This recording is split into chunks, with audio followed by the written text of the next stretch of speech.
I happen to have a heavy, intense history of breast cancer that covers 3 generations. My sister Angela also had breast cancer. I knew that it was difficult for her to talk about the cancer. When I got diagnosed with my metastatic breast cancer, she helped me through the whole process also, as if nothing was really going on with her.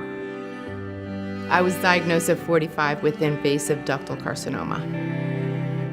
My mother was 34 when she was diagnosed. Her sister was 58 when she was diagnosed with breast cancer and passed away at 60. And then my mother's other sister was diagnosed at 70. And then I was diagnosed at 45. At that time, I was a restructuring advisor, so my schedule was often chaotic, erratic, and it just came as a surprise. I remember telling the surgeon, I don't have time for this. And she said, well, you need to make time. So I was 34 when I was diagnosed with stage 3 breast cancer. I have no family history of breast cancer, and I was too young for screening. As a physician, I practice evidence-based medicine, and I fell through the cracks of evidence-based medicine. I don't fit into the norm. I have a wonderful 29-year-old son. His name is Brandon. He helped me a lot during both of my cancer diagnoses, and when I think about him, there's a thought that comes to mind, and that thought is when a son becomes a man. And my son found himself taking care of me at the age of 15 and a half. So when I was diagnosed, I had 2 children in high school, Isabella and Grayson, and my husband, Chris. It was very difficult to tell my daughter. It was, she was pretty upset, and that she is at risk also for breast cancer. My daughter Halen was about 3 weeks before her 16th birthday. She was worrying about SATs and thinking about where she was going to be going to college eventually, and my son Jericho was in college.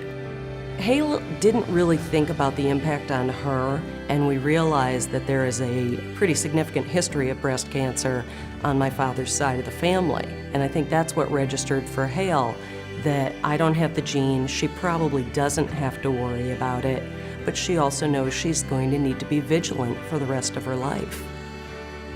I have 4 kids. Sam, my oldest, was 4. Violet was 2, about to be 3, and I had 10-month-old twins. Having newborn twins was quite challenging, and so at that point we were kind of finding our groove, and my reaction was, oh my gosh, what about my babies? This can't be possible.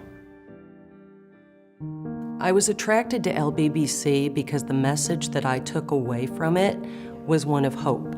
And hope, I think, is a critical component of anybody's breast cancer experience, because you have to believe that there's something else. I saw the information to volunteer, so my first volunteer responsibility was their helpline. And I thought to myself, this is excellent, this is something I can do. I believe I have a wealth of information that I could share with other women in their journey. The program Walking Tall Together was a program that I pitched to Living Beyond Breast Cancer. It's a meetup where breast cancer survivors get to walk and talk and share their feelings and concerns. So my first experience with Living Beyond Breast Cancer was going to the kickoff party for Reach and Raise, and everybody just started introducing themselves, and, oh, you have to meet this person, you have to meet this person, and quickly I met Jean, who invited me, I think the next week, to the headquarters and introduced me around and said, how are you gonna get involved? What are you gonna do? How can we work together? When I started my first Reach and Raise event, I had about 6 people on my team. And our team now, which is called Warriors Together, has about 50. Start a team, and then, when you start raising money, it's like, wow, look at this. I think I'm one of the top fundraisers. So let me go for number 1. Everybody was just really happy to donate to a cause that was important to me as a survivor and as a physician. My whole family comes, my daughter, my mom, my sisters. It's a very emotional day. For my family, it's kind of a place where they can open up and cry. It's an emotional day.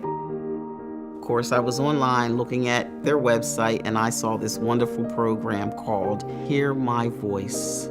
That's all I needed to take the information that I've received from Living Beyond Breast Cancer so far and take it into my community at large. I decided the first place I would start is my church. So it was an exciting time for me because information is vital.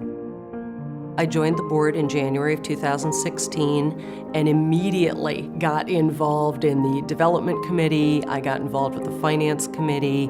It's very nice to be able to contribute my particular skill set in a meaningful way, and that I was actually contributing something other than just a check. I joined the board of Living Beyond Breast Cancer about 1.5 years ago, and it's been a very interesting learning experience. I've met wonderful people. I've made friends, lost friends, just learned kind of how a board works and how a board member advises, and it's been a wonderful experience. Through the board, I've been able to participate in other LBBC events and really see firsthand what these services mean. And I've been able to speak with a number of women at these events and really get a sense that their experience is like my experience. You want hope, you want information, and you want an organization that really understands what your needs are. In yoga, there's something called child's pose, and it's a place where you can go and just put your head down and stretch your arms out, and you can find that pose at any time during your practice. It's a home base. Living Beyond Breast Cancer is, I feel like it's home base for me.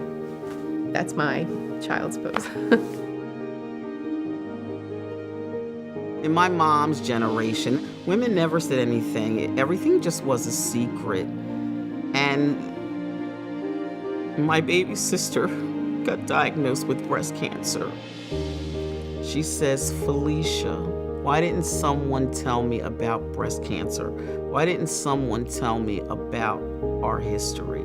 So the satisfaction I receive is knowing I talked to that individual, that woman, that family member, and said, here's concrete information that you can trust. No longer are you in the dark.